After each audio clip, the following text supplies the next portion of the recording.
What's up, Wizards? Welcome to MTGAlchemy. I'm your host, Coy Cook, and this is my beautiful wife, Shelby Cook. What's up, guys? If this is your first time on the channel, be sure to hit that subscribe button and also click the bell button so that you get notified and never miss an episode. Today, we're going over my deck that I'm going to be playing in the next episode of Wizard Wars.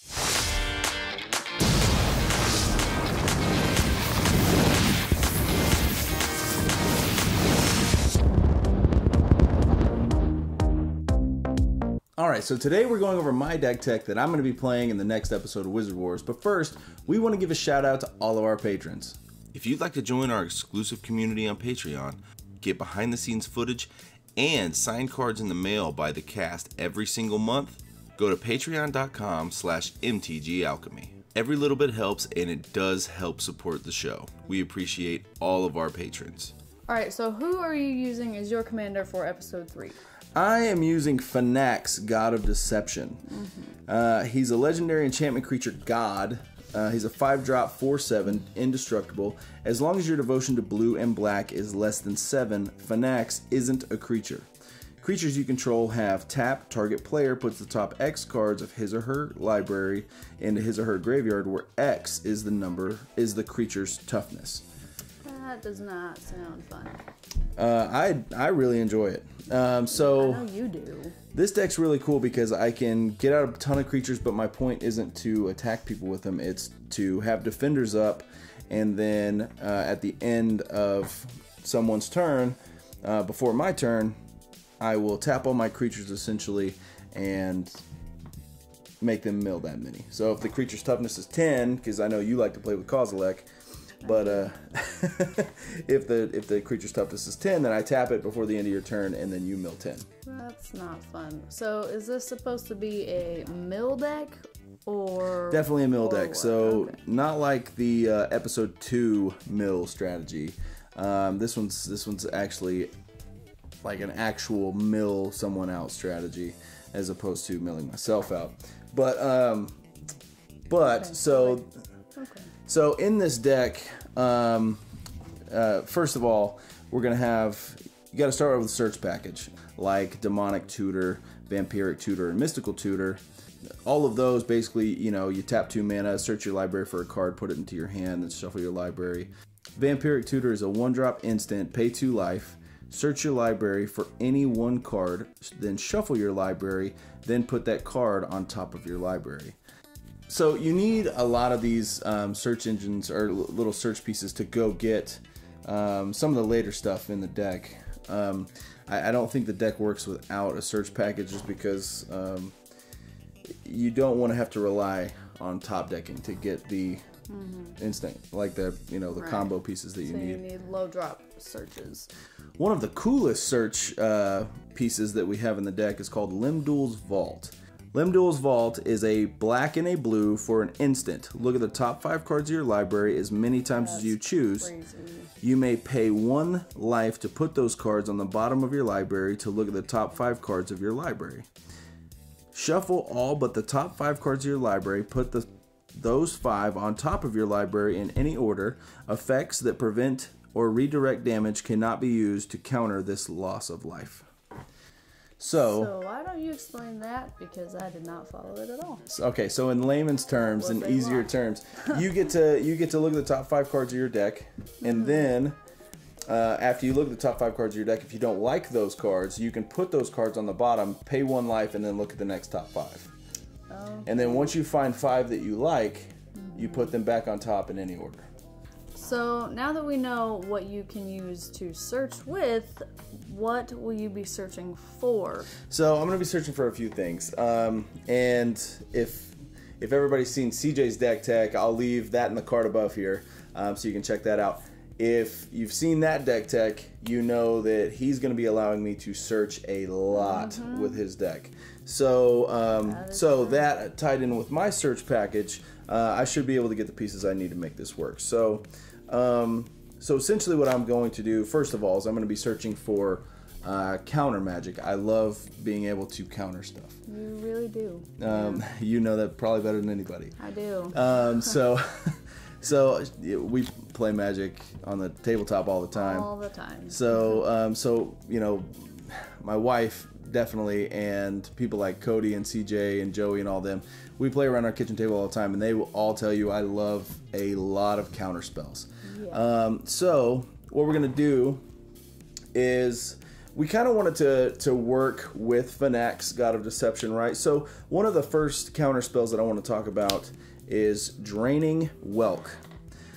Draining Whelk is a 6-drop creature illusion 1/1, but it has flash, flying, and when Draining Whelk comes into play, counter target spell, put X 1/1 counters on Draining Whelk, where X is that spell's converted mana cost. So now if I counter a 5-drop, then it gets 5 1/1 counters on it, and it's a 6/6. I countered one of your spells, and now with Phenax, I can tap it, and you have to mill 6. So that explains definitely why that is a 6-drop. Definitely a good counter spell. Some of the other ones, just briefly mentioned here, is stuff like Pact of Negation, Cryptic Command, and Swan Song. Pact of Negation is a 0-drop instant counter target spell. At the beginning of your next upkeep, pay 5, so 3 and 3, a blue and a blue. If you don't, you lose the game.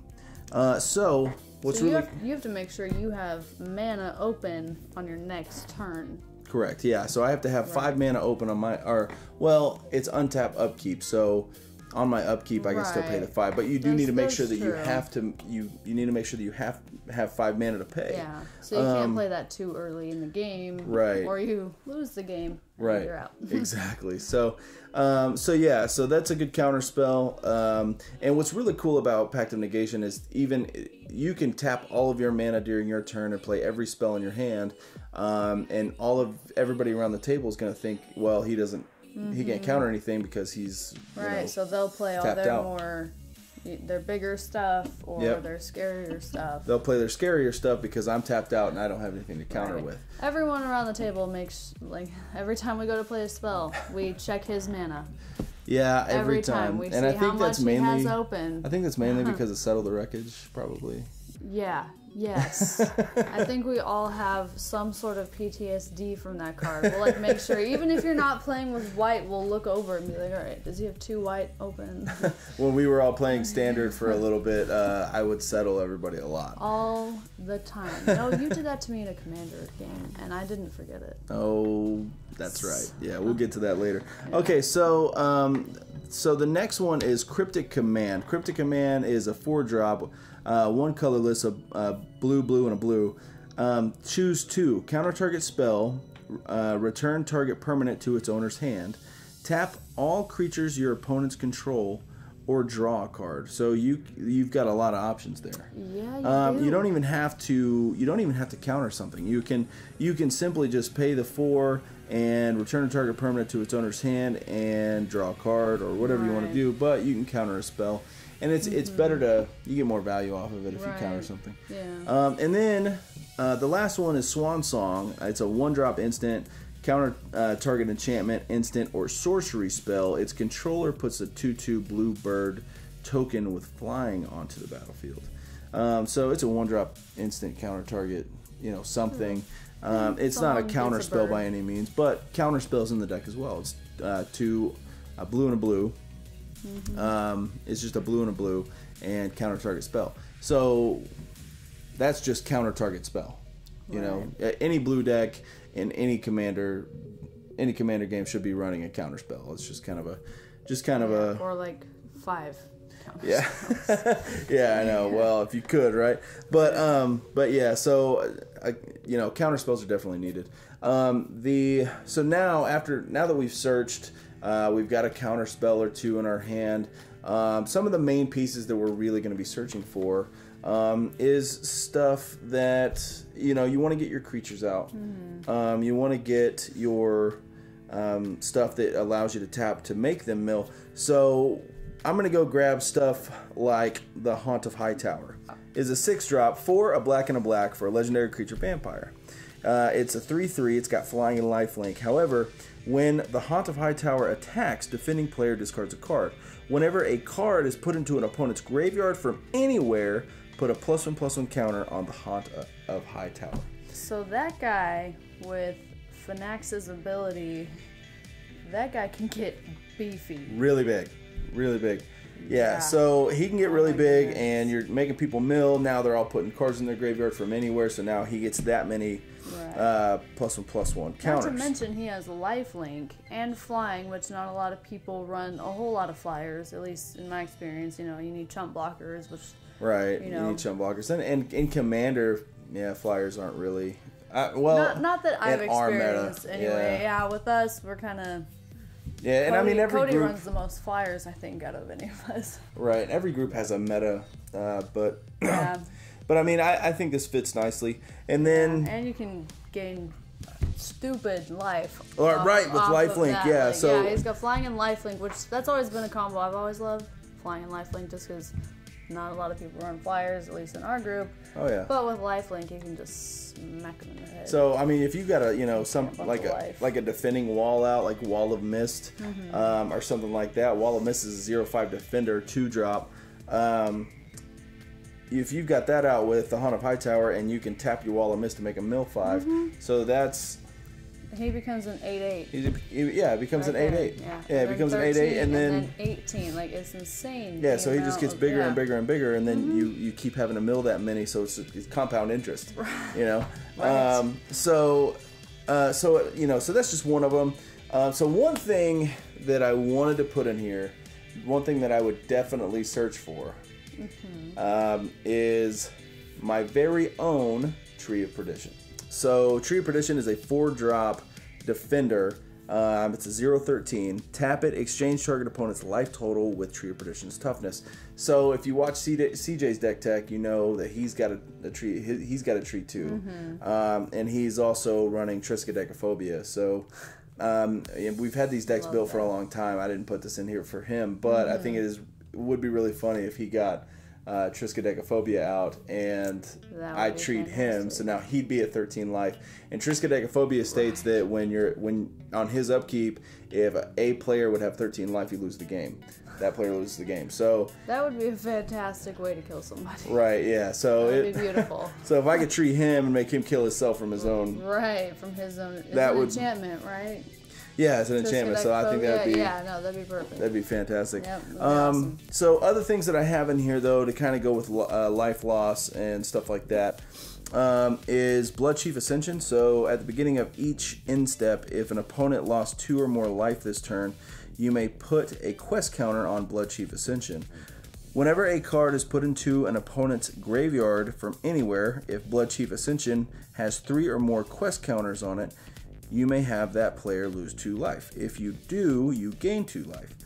So would it be for each card being put into their graveyard? They correct. Lose 2 for... No, well, that's insane. Yeah. So so just from Phenax himself, he's a 4/7. You tap him, you mill 7.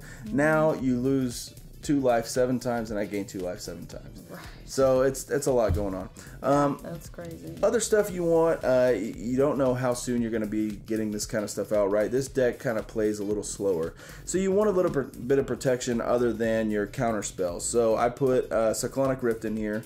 I think everybody knows by now what Cyclonic Rift does. And then some other things that we have in here are like Intruder Alarm. So Intruder Alarm is very cool. So this is kind of getting into some of the win cons, right? So Intruder Alarm is really cool. It's a 3-drop, 2 and a blue for an enchantment. Creatures don't untap during their controller's untap steps. Whenever a creature comes into play, untap all creatures. So now you tap all of your creatures, or I tap all of my creatures to mill you, right? And then every time I play a creature, every time you play a creature, right? All of my creatures untap, and so do yours, so does everybody's, but more importantly mine, because now I get to mill you out. Perfect. I love it. Right, yeah, I do too. I bet you do. So you get stuff like that out, and then you put like Consuming Aberration out. So Consuming Aberration is a 5-drop creature horror. Consuming Aberration's power and toughness are equal to the number of cards in your opponent's graveyards. Whenever you cast a spell, each opponent reveals cards from the top of his or her library until he or she reveals a land card. Then put those cards into his or her graveyard. So now, consuming aberrations creatures are equal to the amount of cards in all opponents' graveyards. And whenever they play a spell, they have to mill until they hit a land card, which is just making him bigger. Yeah, this guy's just going up and up. And in a commander game, when everyone has 100-card decks and he's milling everyone out and you have 3 opponents, that dude can get big quick. Really big. Really big. And then you pair that with stuff like Traumatize.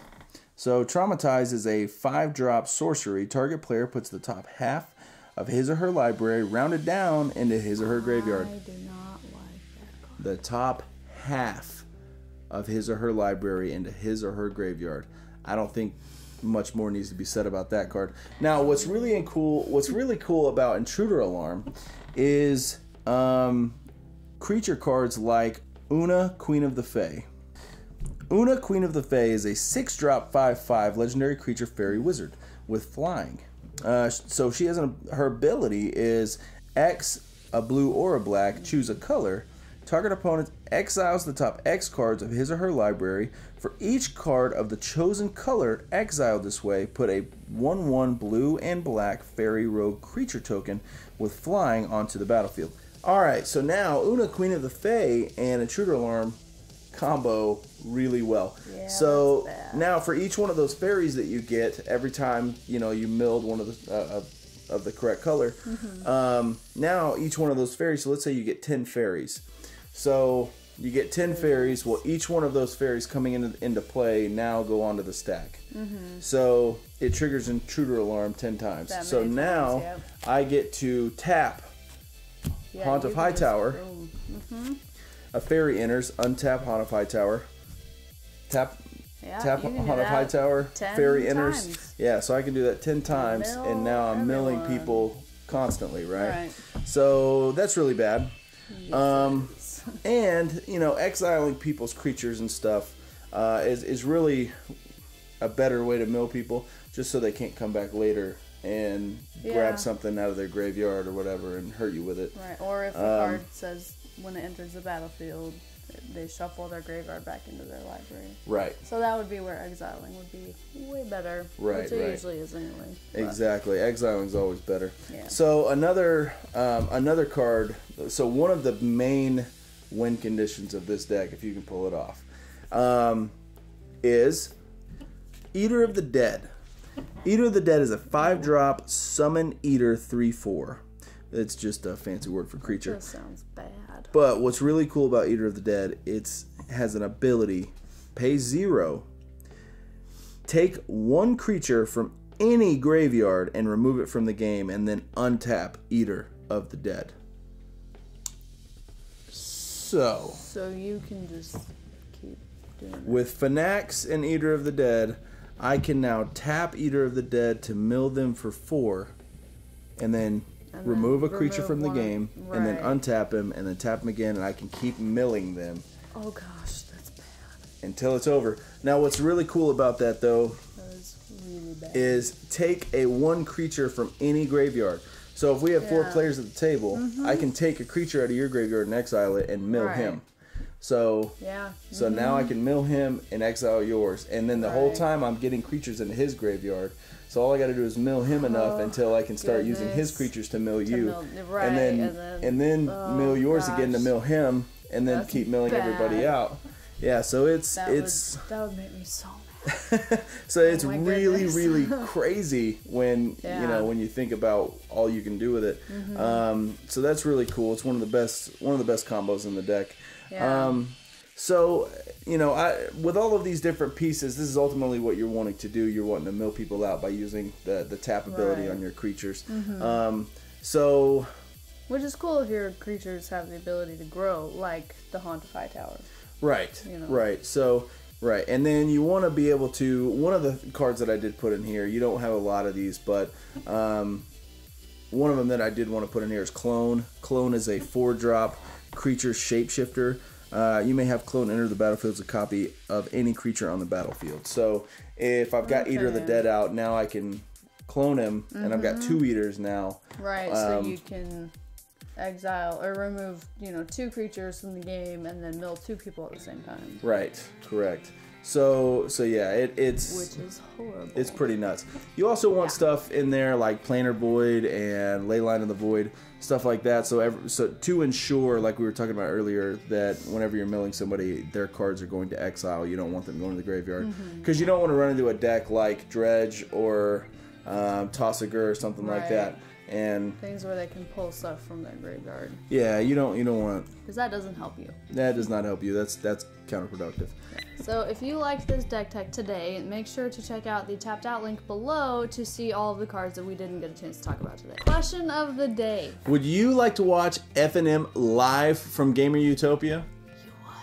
Let us know in the comments below. We'll see you guys next time on MTGAlchemy.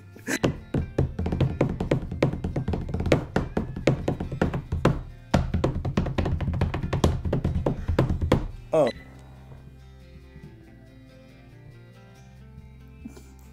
I was waiting on you. What are you laughing at? Stop doing this thing! Alright, you ready? Okay. Let's go! You like to watch live